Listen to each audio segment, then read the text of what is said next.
CUSEMS a une démarche d'alerte.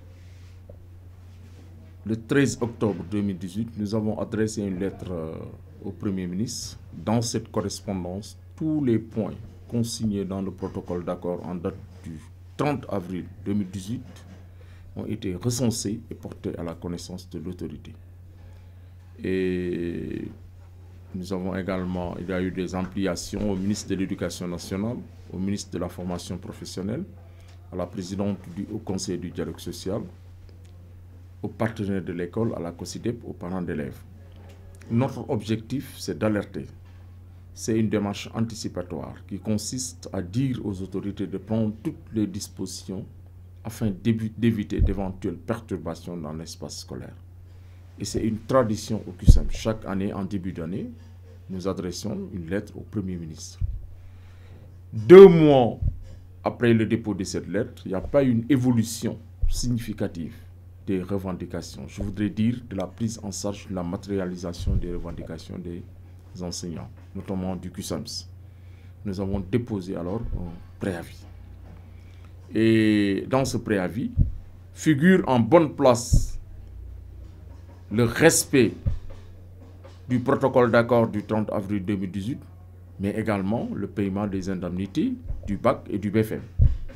Il faut le dire, la date butoir retenue de commun accord entre le gouvernement et les syndicats, c'est le 30 novembre. Les examens se déroulent au mois de juillet.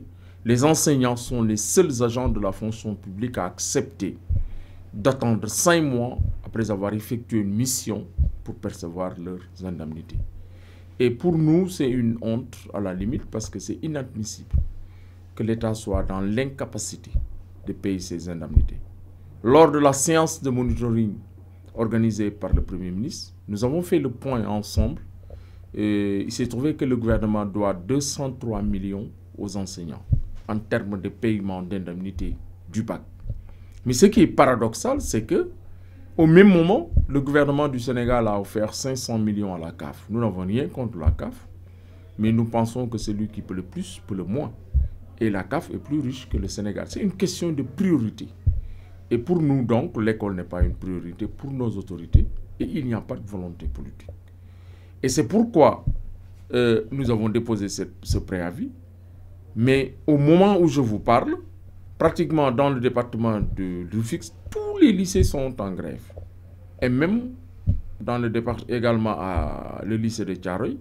Et il y a également des menaces de perturbation dans certains lycées du département de Dakar. Je veux citer entre autres lycées, le lycée Abdoulaye Sadji, le lycée moderne de Rufisque, le lycée de Diamniadio, le lycée de Bargny, Camp Marchand, le lycée de Thiaroye, etc. Et la liste va s'élargir, les gens vont monter en puissance. Parce que nous avons alerté, nous avons informé, nous avons tiré sur la sonnette d'alarme, mais nous avons l'impression que l'école n'est pas une priorité. C'est pourquoi le CUSEMS a dit de manière claire, nette et précise que si cette situation continue, nous allons vers un arrêt de travail. Nous allons vers un arrêt de travail et pour amener le gouvernement à comprendre que notre agenda n'est pas celui des politiciens.